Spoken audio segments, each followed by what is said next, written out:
Clint, welcome to the show. Thank you. Glad to be here. Absolutely. I'm a little intimidated, I'll be honest with you. All right. Well, I mean, I have a founder of a tech company. Okay. And I also got your beer wrong.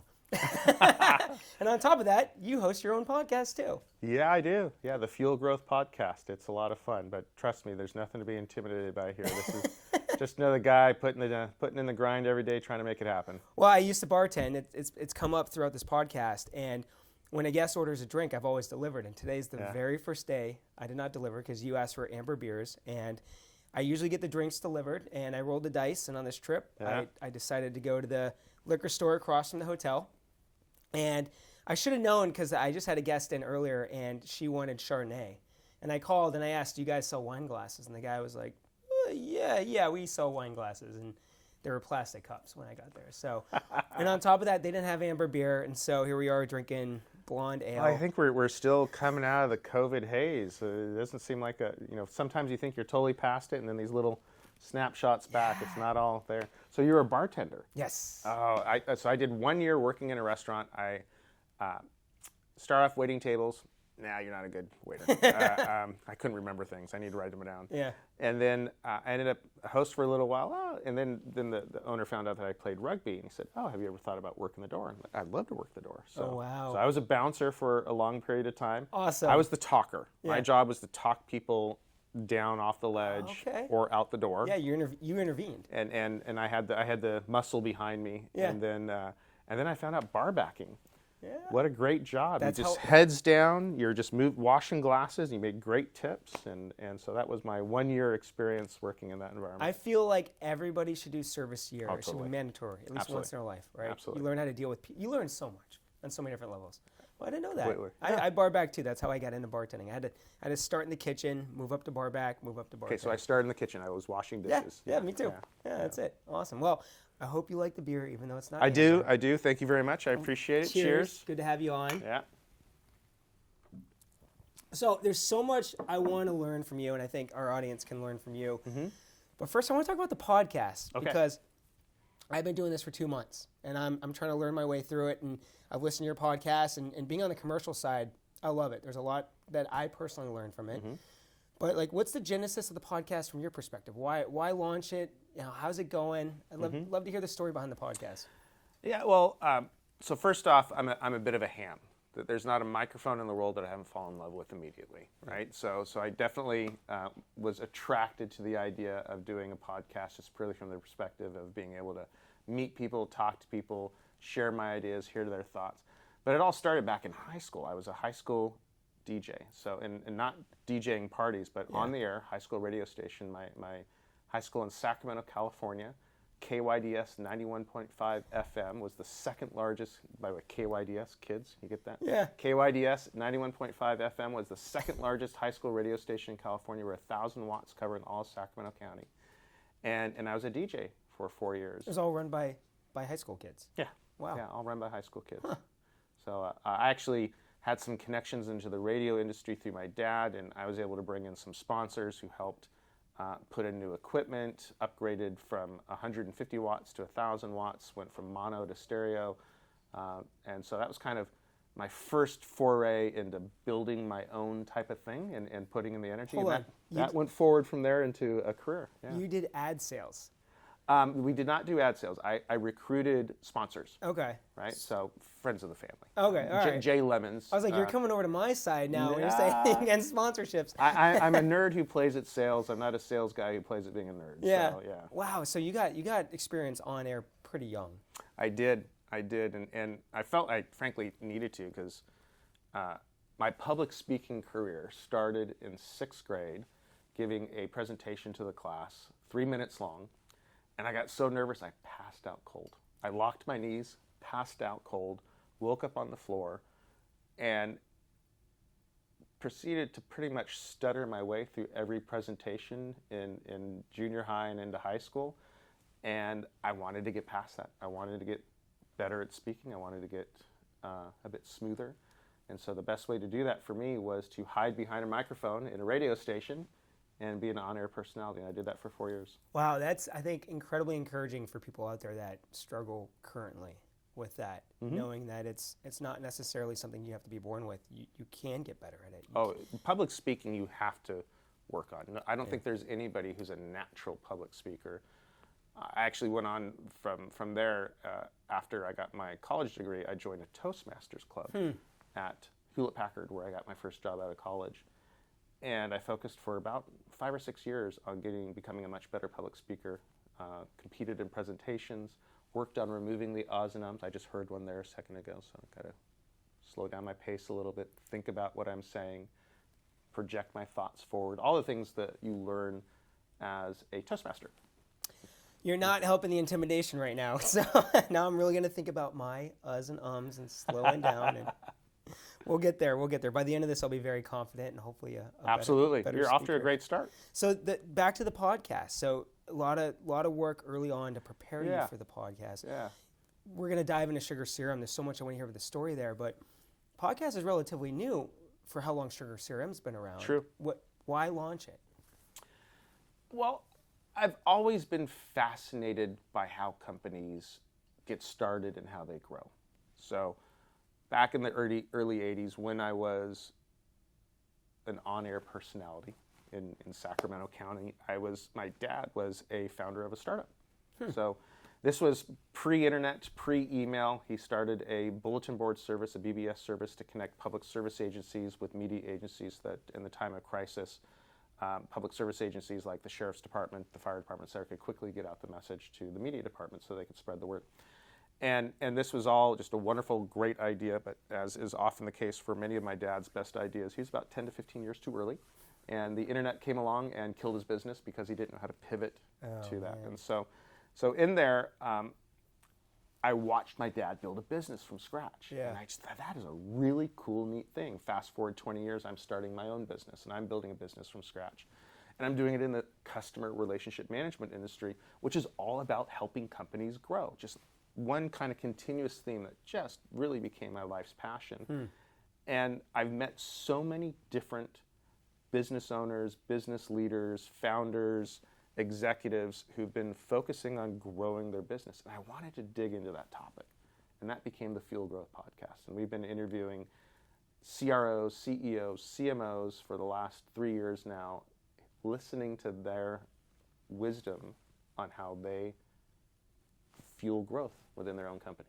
Interesting. Wow. Has it changed at all in those 3 years, or is it consistent with the way you launched it? I think it's the theme has not changed that much, but it is different than what I first expected. So what I first expected, I was, to be completely frank, expecting people to talk about how their CRM technology was the backbone of all the growth inside of their business. Right? Yeah. There's a little bit of a not so hidden agenda in there. Sure. But what really came out of the podcast as I interviewed all these executives has been this theme of people. People are the center of your growth strategy. If you don't have the right people in place, if you don't have the right butts in seat, the right people in the right role, you can have the best product, you can have the best marketing, you can have the best messaging, you can have the best branding, but it won't go anywhere without those right people. You have to have people who are open to change, because a growth company is a company that's always changing. You have to have people who are ready to roll up their sleeves and dig in. You need to have people who are specialists at the tasks that they do, but also at the same time willing to do other tasks. There's this theme of having the right kind of people and the right kind of culture around those people. And then you can take on the world and you can do anything. I didn't expect to get that answer when I went into it, but in retrospect, it's a dead obvious answer, right? I mean, Of course, every leadership book that you've ever read starts with people first. And that was really the story that's come out of the Fuel Growth Podcast. Interesting. I love it. It's funny because we hear people come up as a common theme too because we do partner marketing, right? And we'll dive into partner marketing, but a lot of it just comes down to the relationships that we're building and how do we leverage those relationships to grow on both sides. I love it. So I would be remiss if I didn't selfishly ask, do you have any advice for me in my podcast, as I'm only 2 months into this, not a couple of years? Like, what are some things I should be thinking about? Well, okay. As the host of your own podcast, probably my number one piece of advice is to always be listening and be ready to pivot just a little bit each time. Yeah. It's so easy as a podcaster to get enamored with your own voice, to be thinking about your next question. What am I going to say next? But when you're interviewing somebody, listening to what that person is saying and internalize it and think about it afterwards, and then you're going to come back and think, I could take the podcast a slightly different direction, or I could start asking these kinds of questions. So I think probably my number one recommendation is be curious and be willing to change and shift with what you learn. And then you'll have something that's forever interesting, forever growing. Yeah, no, I've noticed that's been one of my number one challenge is that you have to be a real active listener. Mm-hmm. If you're thinking about that next question, you're going to miss what they're saying.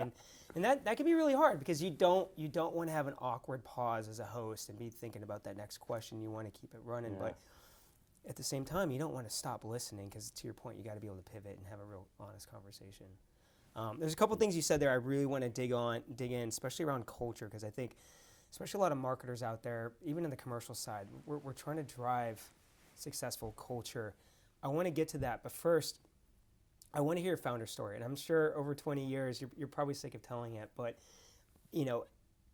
talking a little bit before, it's part of your partner marketing story too. Mm-hmm. So I want to know, how did you get to the point where you could launch a tech company? What did that look like? What's your founder story? And how did that lead into the partner marketing side? Well, for the three of us, and there were three of us who started the company, John Roberts, Jacob Taylor, and myself. John was our founder CEO. Jacob was our original CTO and very much the inspiration of the technology approach. My job was to be the glue. I brought the three of us together. And in there, some things, the story behind it. Well, we were all working together. And for all three of us, it wasn't a matter of if, it was a matter of when. We all came to Silicon Valley with the intention of starting our own company at some point in time. And I told you my story a minute ago of at my dad's knee as a young teenager, I was testing software, I was stuffing envelopes, I was helping to man the booth at trade shows, not because I had any interest or passion for it at all, but because my dad was paying me money and I needed a job, and $5 an hour is pretty darn good money back in those days, right? But it kind of gave me the bug. And so fast forward 10, 15 years, I'm thinking to myself as I'm coming out of college, I want to go to Silicon Valley and I want to get into the startup world. And my hope, my dream, my aspiration is to start my own company. And with John and Jacob, they had similar stories. They came to Silicon Valley to start a company. And so we were all working together in the 2000 to 2004 timeframe at another CRM company called Epiphany. And one day, John came to me and said, hey, you want to have lunch? And sure, and he pitched me the idea of open source CRM over lunch. This was January 19th, 2004. I remember almost every day of that year. Wow. January 19th, 2004, we went out to lunch in San Mateo, California. I came back. I remember walking like 2 feet behind him on the sidewalk and looking at the back of his head and thinking to myself, I'm going to do this. I'm going to do this. We recruited Jacob just a few weeks later. We quit our jobs late March, started the open source project April 1st, 2004, started writing code a few weeks later, posted our code to SourceForge back when people were downloading code as opposed to going to cloud services like they are today.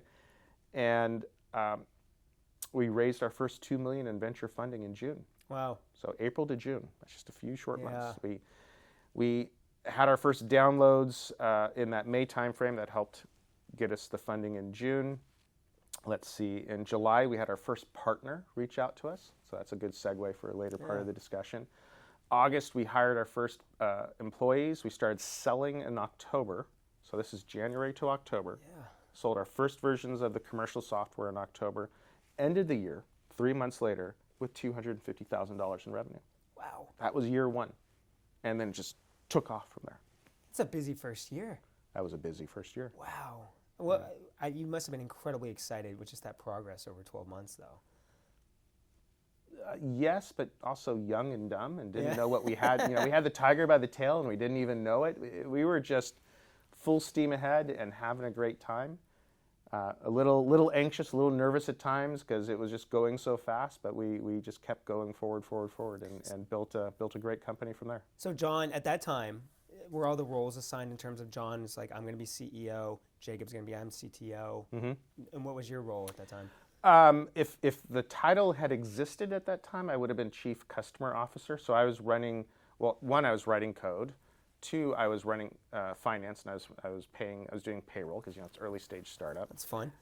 And then I was building out our services and support organizations, and I was working with customers. I've always been a bit of a jack of all trades. So in the history of SugarCRM, I've literally fulfilled every function in the company.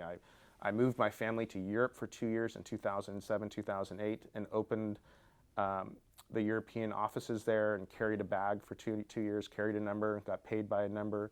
I've been CTO of the company. I've been CMO of the company. I'm now Chief Strategy Officer of the company. I told you I was our first, I would never call myself a CFO, but I was our first head of finance back in the early days until we had an intervention. The reason why we had an intervention was one day, it was a Friday afternoon, and I was busy working on a customer deployment, and I forgot to run payroll.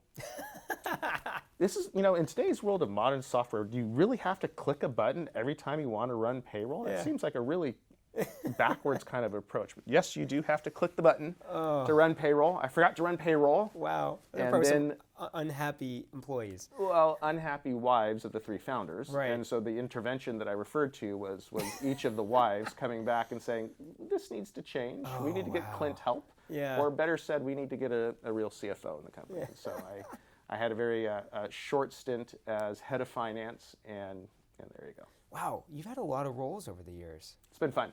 That's what keeps it fun. What's been your favorite?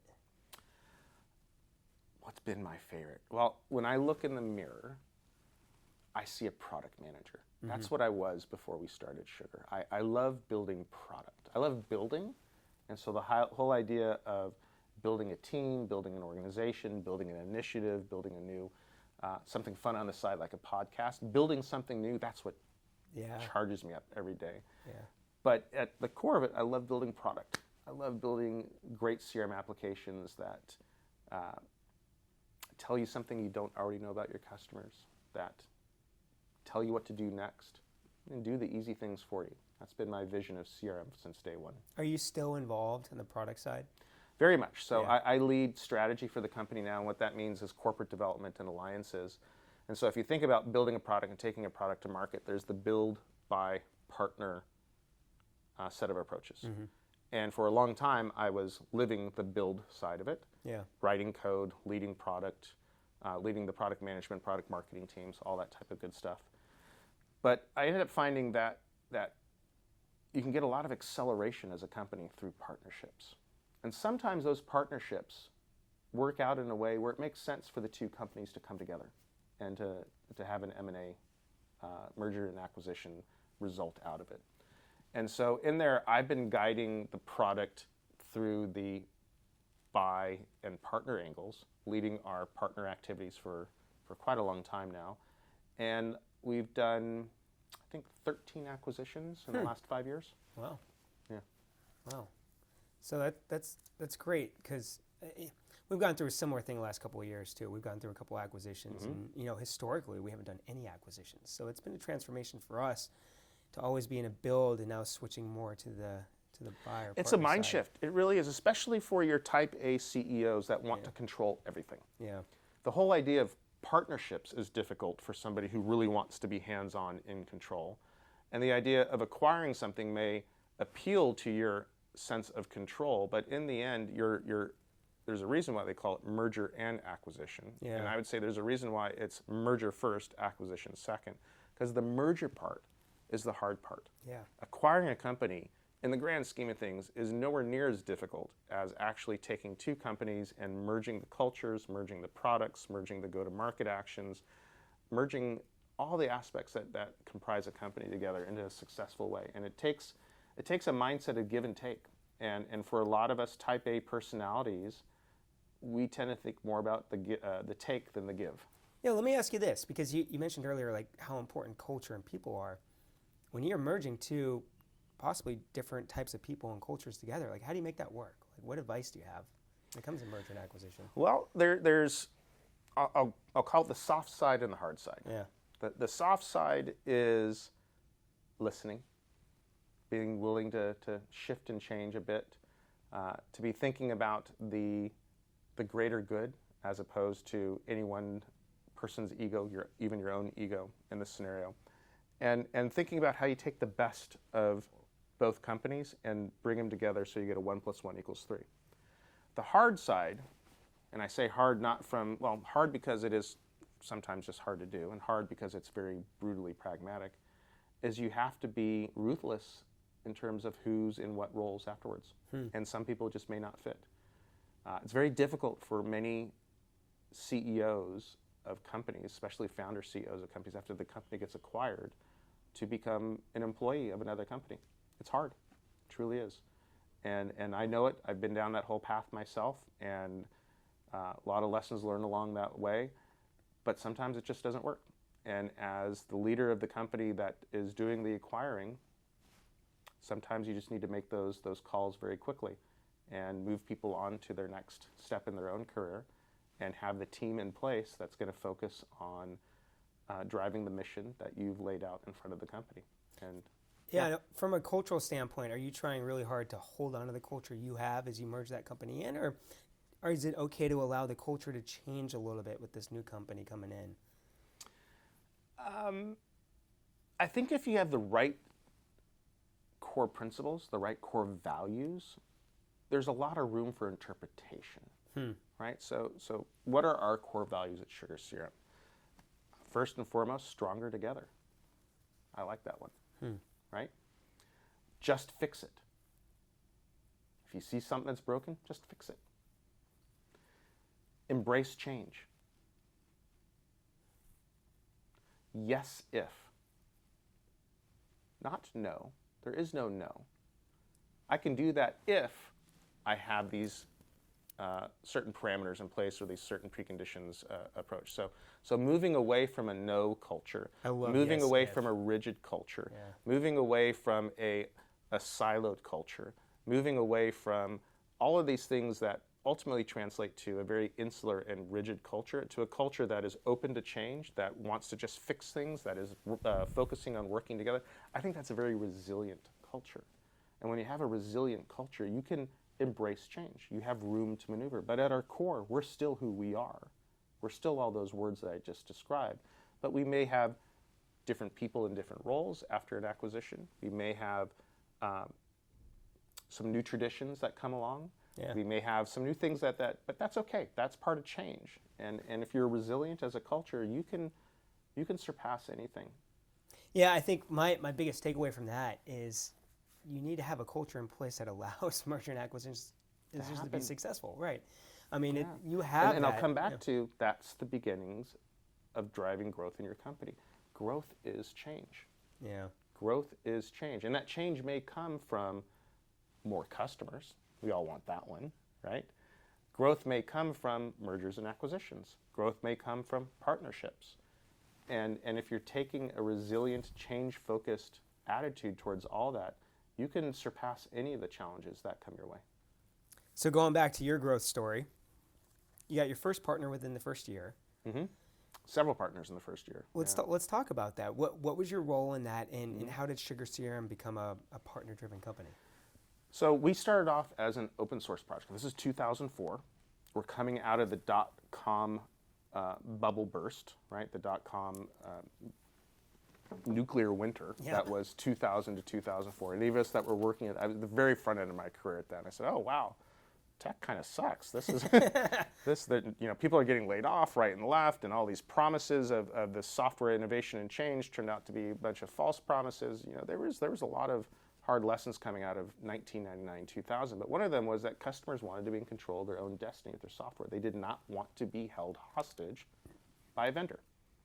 And out of that came three very important changes in the world of the way software is built and delivered. I personally think the single most important one was the subscription billing model, moving away from perpetual software contracts and moving to earning a customer's business every single year, regardless of how you deliver the software, whether it's cloud or on-premise, whether it's open source or not. Earning your customer's business every year, I think, was the most profound change to happen in the last 20, 25 years in the software business. And I think every day that it happened, because it makes us accountable and it makes us required to build awesome software. Secondly, what happened in that 2004 timeframe was open source was coming on as a wave. Try before you buy. Have control of the software. And along coming at the same time was something that at that moment in time we called on-demand. Beforehand it had been called application service provider, ASPs. Then it became on-demand. And only years later did it become called the cloud that we know it today. And we embraced all three. And we set out to change the world by changing the way we worked with customers to put them in control of their own destiny. And that was ultimately, for me, the vision that we set out for. And it translated into the way we acquired customers and the type of customers that we acquired, very open source centric customers. It also brought us what became a channel. We didn't know it at the time. What it was all these boutique system integrator firms around the world that were helping companies implement CRM software. Suddenly found this kick-ass, free open source software up on SourceForge and said, oh, I want to know more about that. Yeah. And then they reached out to us and said, hey, I'd like to become a partner. And our answer was, partner? What's that mean exactly? What do we, oh, we got to build a channel program. So we frantically built a channel program. And that became our primary go-to-market after that. We became a very channel-centric company working through partners around the world. At a point in time, I think 90% of our revenue, 90% of our transactions were happening through the channel. We're a bit more balanced now. We purposely want to make sure that we have control of our own destiny, and in many cases, larger companies want to work with us directly. And you know, to be honest, in today's day and age, the role of a partner, the role of a reseller is evolving, right? Especially in the case of SaaS software. It's less about technology expertise and it's more about business expertise. How do you put that software to work? How do you get outcomes from that software? So our partners are evolving and changing as we speak, from just being pure resellers, technology-centric resellers of the past, to more business outcome-focused system integrators, resellers, distributors. We have a whole gamut of different partner relationships. Do you think they're there, or is this something they're trying to achieve in terms of becoming the resellers that help with business outcomes? I don't think they're there. It's a continuum. I don't think they're fully there yet, but I don't think the definition of there is static. I think there is keeps moving and evolving itself. So they're moving and evolving along the way. So yeah, I think we're all changing and growing as companies, and the way we approached the market 10 years ago just doesn't make sense for today's world. Now, was it your responsibility to build this out once the partners started coming to you and say, we want to sell SugarCRM? At the very front end, I was on the technology side, and I was doing all the technology enablement around those partnerships and open source. I led all of our community efforts, our customer support efforts, our customer service efforts. I was supporting the channel partners from a technology perspective. We were working on getting code contributions from those partners back into the core product line. Time moves forward, and my own career started shifting from being purely technology-centric to kind of straddling the line between technology and business. And along the way, I picked up the running of our channel program somewhere around 2012, 12 years ago, more or less. What was that like? Did you have to figure out a lot on the fly? Did you get completely. advice and help along the way? Oh, lots of advice. Yeah. Lots of help. I had a great team of channel managers around me. One name stands out, Pat Paul. Pat was my Sherpa. He taught me what it meant to be a channel leader, no doubt about it. I had some great people that worked for me around the world who I've learned every step of the way from. You know, the career that I've done is not one that you go to school to learn about, right? I've done so many different things. I have a tendency to jump in 2 feet first. I have no idea exactly how I'm going to do it, but I have faith in my ability to figure it out along the way, and then I crash and burn, and I start looking for help. And that pretty much describes every 2 years for the last 20 years. And that helps you get forward, huh? I'm always all about forward momentum. Yeah, right? yeah. Yeah. So for better or for worse, I'm about forward momentum. What advice would you have for someone that was jumping in just like you were in 2012? No fear. No Just fear. go. Just go. Just go. Just do it. You'll figure it out. I once was sitting in a class giving a lecture at a university, and somebody asked me the question. I was brought in as a guest lecturer for the day. How do you know if you have what it takes to be a founder? If you're asking the question, you probably don't have what it takes. It was a very rude thing to say. Very, very, very full of myself answer. But there's a lot of truth in there. Yeah. Right? Elon Musk was once asked that same question by a group of students at Stanford. And I think his answer was, the question is, what's it like to be a founder? And his answer was something along the lines of, it's like chewing glass and staring into the abyss. That's an Elon Musk type answer, yeah, right? But there's a lot of truth in that. You go do it, and you go make it happen, and you figure it out along the way, and you hire great people around you, and you learn that you don't have all the answers, that the people around you have the answers, and it becomes more about team building. Yeah. You know, I once had this great advice given to me by our very first investor in the company. His name is Josh Stein. Josh Stein is now running the Threshold Ventures Fund. And his definition of a CEO, and I would take it further and say it's the definition of any leader. Definition of CEO is to have the vision, hire the right people, secure the resources to go deliver on it. That's what a CEO does. Have the vision, hire the right people, secure the funding to go turn it into reality. 3 things. Simple as that. You know, it's funny because the advice you're giving right now, I think is not just applicable to people that want to be founders, but I've seen so many people over my short career of just not making that next step because they feel like they're not ready or they haven't figured it all out yet, and they're not jumping in. If you don't trip and fall, you're not running fast enough. Yeah. I've always taken that philosophy. Go, go, go, go. This is one short life. Yeah, I once attended a Toastmasters presentation where the presenter brought out these 5 boards with calendars on them. And it was literally every single day to the year 2070. He said, I look around this room and I can point that somewhere on these 5 boards, you will die. Oh, good Lord, thank you. Okay. Great start to a toast. What are you going to do between now and then? Wow. What are you going to do? What's your mark? Are you going to sit around and play Xbox all day? Are you going to sit around and hope for change? Are you going to go create the reality that you want to be in? I've taken that philosophy. Now let me ask you, obviously you've achieved a lot. Do you feel like you've left your mark, or do you feel like you still have? Oh, never enough. This is my perpetual challenge in life is I forget to pause and smell the roses. I forget to celebrate what I've done. I'm always looking at the things I could be doing next. It's just who I am. It's how I keep moving forward. I have that challenge of my wife's always reminding me, like, she's like, just be present. Yes. Be present. And that's why there are better halves, right? It's like. You ever see the movie Invincibles? Yeah. Mm-hmm. Right?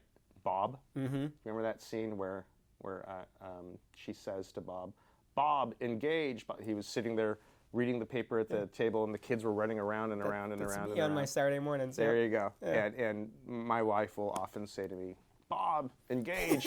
Bob. What? Okay. Yeah. It's so true. I mean, it's something I'm always working on, but it's so important though. The most important moment is now. Yeah. And that's a hard thing to remember. Yeah. Well, I want to go back real quick to the partner side, because I'd be remiss if I didn't talk more about partner. Channel-driven business, partners are growing. How has it evolved over the years? What does it look like today? And that might be different than it was when you started. For me, it's a little difficult to step back at times and say how it's different, because it feels like one continuous whole. Yeah. But some things that I would call out in there is we have reached a point in our company evolution where our customers are looking to us for a full CRM solution. They're looking for not just the software that we deliver ourselves, but for all the software to come together that comprises what I'll call the front office suite. So in the world of business applications, you have the back office suite, you have the front office suite. Back office suite is your ERP software at the core. You got your HR systems, you got your product development systems, you got your if you have warehouses, you have the warehouse management system. You have all these software that come together that manages the back office. In the front office, you have your customer-facing professionals. You have your marketers, your sellers, your customer service and support people. And the front office suite is a very different piece of software than the back office suite. And we're at a point in time where I think companies more than ever are ready to adopt software to manage the front office. If I were to look back over the history of business application software, I would argue that up until about 2010, 2015, a lot of time and attention was focused on the back office suite, how to get that right, which kind of makes sense. To me, what's the purpose of your financial ledger system? Keep the CEO out of jail. Yeah, right. You got to make sure you're complying to legislation. You got to make sure you're paying people on time. Lots of good things that deserve to be automated. And there was a lack of attention to the front office. And now business leaders want to automate the front office, and they want to automate all that together. They want a full business operating system, the front office and the back office working together. So what that has meant to us is that our customers are looking for a larger solution than just the software that we deliver. So we are a platform in the front office by which we integrate with other systems to deliver a full suite. So that's where I spend my time and energy today, is to find those right components that work together. Our two companies, right? Foundry has Triblio, the account-based marketing solution. SugarCRM is a marketing automation solution as well as a Salesforce automation solution. Those pieces work together. So we work together as partners to go deliver a full solution to our customers. I find that very fascinating. I find it fascinating not only from a technology perspective, not only from the perspective of meeting the needs of what your customers are asking for, but to solve that really kind of hard problem, to align your company interests with my company interests so that we can work together and achieve that 1 + 1 = 3. I think that's fun. That's a hard problem to solve, and I enjoy solving it. Now, where do you think AI fits in all this? Is that kind of a mix of build and partner, or where's your head at with the whole AI movement in terms of what customers are needing and what's available out there? Ooh, big topic. Yeah. Lots of pieces in there. Fundamentally, because our definition of AI in the business software world has really bifurcated into predictive analytics, predictive AI, and generative AI. Two very different pieces. If you spend time researching the history of AI as a concept comprises so many different disciplines. And natural language processing, NLP, which is now developed into what we call generative AI, solves different problems than predictive analytics, which is basically the idea of how do you find patterns in data and turn that and be able to predict future outcomes based upon historical outcomes. Two very different problems, but when comprised together with that ultimate goal of creating sentient artificial intelligence. By the way, I'm a sci-fi nerd. I can go down that path for a while. That's the other podcast. When you get, how do I get to R2-D2 and C3PO? You got to combine all these together, but the disciplines are very different. And the outcomes and the problems that you're trying to solve are very different, and the outcomes are very different. Of course, we're going to make better and better predictive analytics algorithms that help us determine how to predict the future based upon the past. And I think we've gotten quite good at that over the last 10 years. Many of these algorithms, by the way, are 20, 30, 40, 50 years old. What's the difference between 50 years ago and today is not the purity of the thought process that created the algorithm, but rather the fact that we have the internet. We got a ton of horsepower, and we got a ton of data. Right? We've got big cloud servers, elastic cloud servers that you don't have to think about how they're arranged. You just have unlimited compute power, and you've got massive amounts of data, and that powers predictive analytics. Generative AI is a very different beast. Right? How do you converse with the application? How do you actually change the user interface, evolve the user interface? That's what's happening right now. I think that's very exciting. Right? It's definitely, in my mind, is as big of a deal as the internet was back in 1995. Bigger than mobile, in my opinion. Bigger than cloud, in my opinion. Generative AI is going to be the next user interface that we all have to figure out how to fold into our application. Got a lot of thoughts on how that unfolds ahead of us. It's a whole separate podcast probably in and of itself. But the key idea is the way we interface with computing is going to change. Yeah, I mean, it's probably a whole podcast series, right, on itself. Well, along those lines, what are you most excited about next at SugarCRM? Is it what you're going to be doing with AI, or is it other areas with partners? What's next that most excites you? from a technology perspective, it's absolutely generative AI. So how do we help build quick summaries of what's going on with the customer without you having to go through screen after screen after screen and digesting all this data from different applications, different screens in the CRM, but give me a summary of what's happening with my customer right now. How do I quickly converse with my customer? And the easy one is writing emails very quickly for the customer, but we're rapidly going to get to the point where my AI agent, my AI assistant is going to be conversing with your AI assistant, and we're going to be setting up everything from calendar time to meet, to negotiating deals, to making sure that invoices are paid on time. All this stuff is going to change on how we work together as two different companies being driven by generative AI. The purpose there in the end is to create the time for you to do new and exciting things with your business. The purpose is not to take away jobs.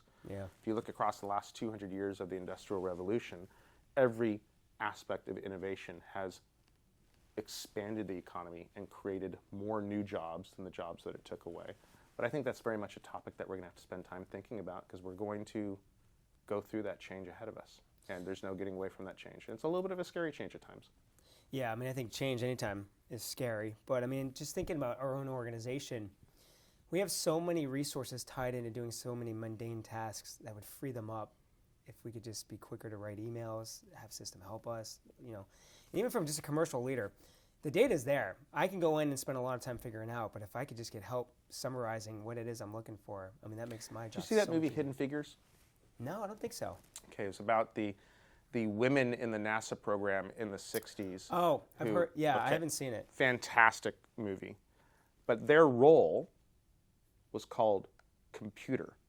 That was their job title. They were computers, and their job was to compute. They were actually doing the longhand mathematics that drove the space program in the 60s, because we didn't have automated computers. People did, and their title was computer. Wow.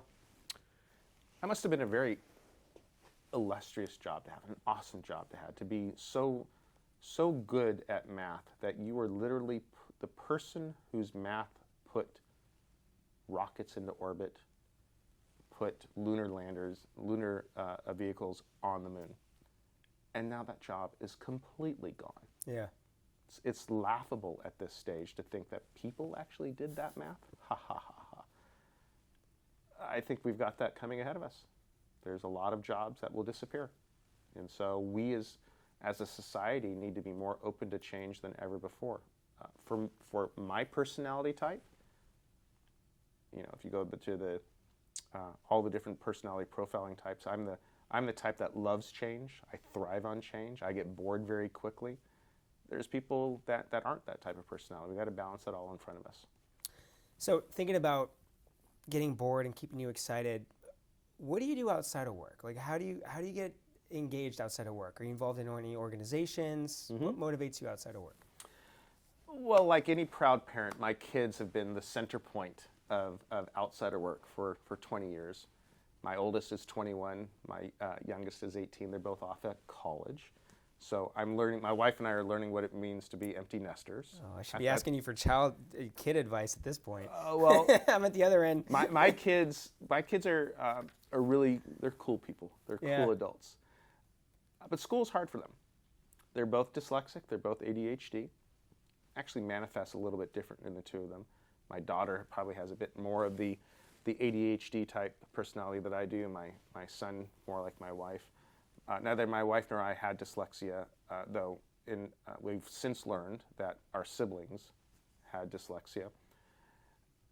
And learning what it means to be a parent of learning difference to children and how to help them navigate school.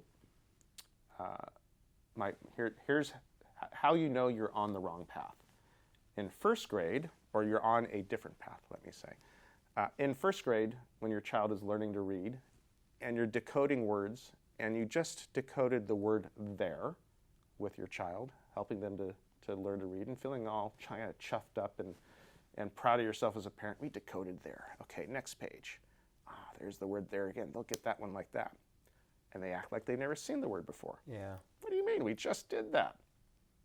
Start getting a little bit of an inkling, because somebody who's dyslexic cannot see word patterns the same way that somebody who's not dyslexic can.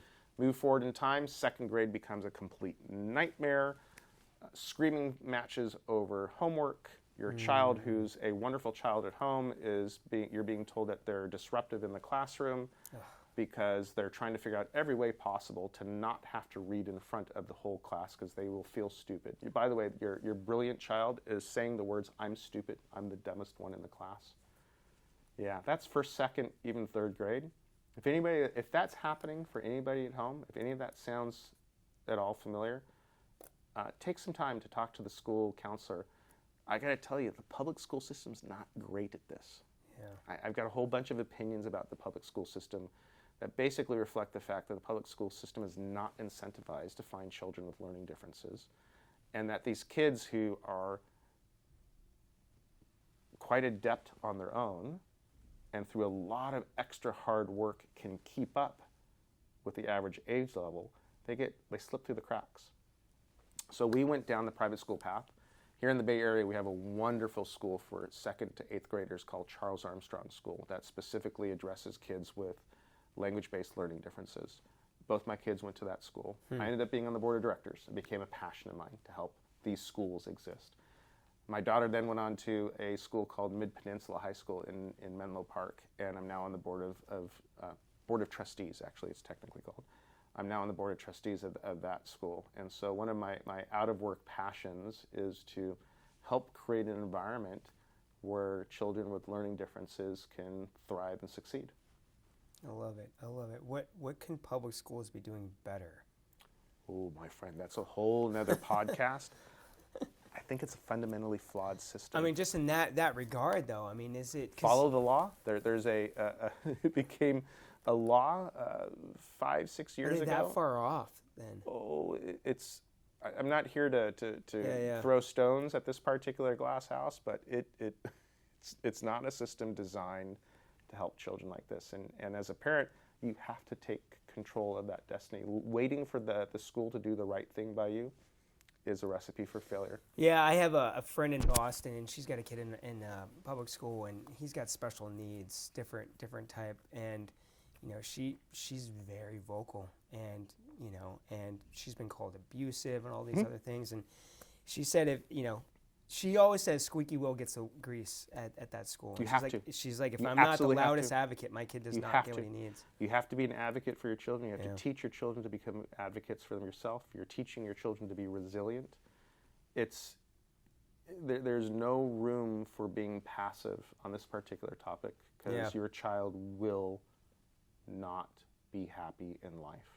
And if there's one thing I've learned as a parent, you're only as happy as your least happy child. Wow, that's great advice. Something I'll have to think about with 3 kids. I was supposed to ask this earlier on, but this was such a great conversation that I forgot. I have a lightning round. Oh, okay. Fire away. My wife keeps telling me I got to be doing it earlier in the podcast. Okay. And I keep waiting. So all right. So we're gonna get this out of the way. They're good questions though to get to know you better, but I feel like we already know you pretty well. So 5 questions. Favorite movie? Star Wars, just because it's almost kind of easy to say, but I love a lot of movies. What's your favorite Star Wars then? Ooh, this is a good one. It has to be Empire Strikes Back. Okay. Has to be. Yeah. But I got to tell you, Rogue Squadron, I was very impressed with that one. Yeah. That was a good one. It was Rogue One, right?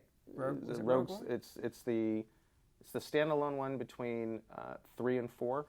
Where they get where the rebels steal the plans to the Death Star. I think it's called Rogue Squadron. Okay. I'm not a Star Wars. Oh, well, sorry. Dan over here probably knows. He's probably looking at us. Yeah, the first 3, those were disappointing. All right. How do you like to start your day? I start my day, I wish I said things like yoga or meditation. I used to be a very avid coffee drinker. Unfortunately, I think I overindulged on coffee. I'm now allergic to caffeine. So somebody who loved his coffee, loved his espresso, loved his chocolate, I haven't had caffeine for 3 years. That's a whole separate story. Are you sleeping better? I am. I got to tell you, wow. I feel healthy. There's all these really annoying, awesome, healthy side effects. Don't want to hear it. You don't want to hear it. The fact that I miss coffee. What do? Honestly, no lying.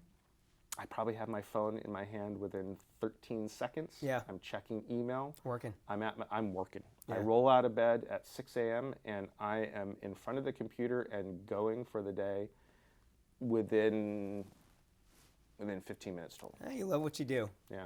Last book you read? I just finished one earlier today. I probably read 60 to 70 books a year, all sci-fi, fantasy. That's my way of unwinding. When I can't watch TV and stop thinking about work. TV or any video format doesn't engage me enough. I have to read. So I'm an avid Kindle Unlimited reader. Okay. So I pay my $10 a month to Amazon Kindle, and that's just a whole neat space. All these great new authors are coming out. So what's the one you finished today? I don't really remember names. I think it was called Magician's Apprentice. I'm the same way with my Kindle. I never know the names of the books. I never know the names. Of you never see the title. Because you don't look at the book cover anymore, yeah, I'm the right? same so way. I think it's called Magician's Apprentice. Okay. It was a good. I've been reading an author named Chris Nuttall for us. So the thing about Kindle Unlimited is that an author. It used to be in the past that the publishing of a book was so expensive that publishers wouldn't take the risk on long series. Yeah. Books with 3, 5, 15, 25 books in the series. But in the world of ebooks, and especially in the world of Kindle Unlimited, how they've approached it, you can get these young authors, these new authors, who will write 25 books in a series. Wow. So I've been consuming these really long, extended series, and I go back and forth between fantasy, magic stuff, and hardcore military science fiction, and I'm enjoying all of Kindle Unlimited. And I think there's some really neat, good authors who are coming out with some great new stuff. And AI is anything sci-fi these days. Yeah. Is exploring what a future with AI looks like. You know, the AI wars are coming, and all kinds of stuff along those lines. But there's a lot of good stuff out there that's fun to read. Well, Orson Scott Card got me hooked on one of my favorite authors when I was a kid. When I was a kid, yep, that's what got me. Ender's hooked Game. Yep, Ender's Game. I read the whole series, and I followed Bean's series, and I did them all. I love that too. All right, 2 more. Prefer call or text? Text to start, but call for a conversation. I don't like long conversations in text. Yeah. I'm not that guy. But the quick text, are you free for a call? That's the way to get started with me. Don't bother leaving a voicemail. There's a good chance I won't listen to it. Yeah, that's true for most people these days. Yeah. All right, last one. What motivates you? What motivates me? Honest answer? Yeah. FOMO. Fear of missing out. Life is cool. There's so much to be done here. I'm sitting in here in your office in San Francisco looking across the bay. It's a beautiful day in San Francisco today. This is the day that you want to be living in San Francisco. And you just think about all the lives that are happening out there, all the neat things that people are doing, the strength, the struggles, the aspirations, the young kids learning, the old people enjoying the end of it. Life is neat. We are a neat species. And just wanting to do everything you possibly can before your card gets punched. That's me. I keep thinking of the board with all the tiles up there, and then you're going to die on one of these tiles. What are you going to do? So that's sticking in my mind. Well, I don't know if you have any advice left to give because you've given such great advice, but we always end with one piece of advice for the road. Do you have anything left? If you're not having fun, don't do it. Go do something else. And for me, that I don't like the advice, find your passion, because a lot of people don't know what their passion is until they're in the middle of it. Yeah.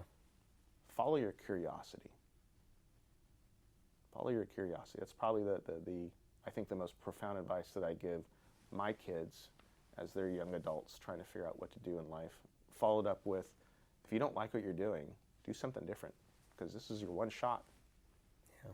Well, Clint, thank you for coming on. I've learned a lot. I know everyone else will take away, and cheers. Yeah, appreciate it. Hope the non-amber beer was sufficient. Thanks. Always enjoy free beer. Thanks, Clint.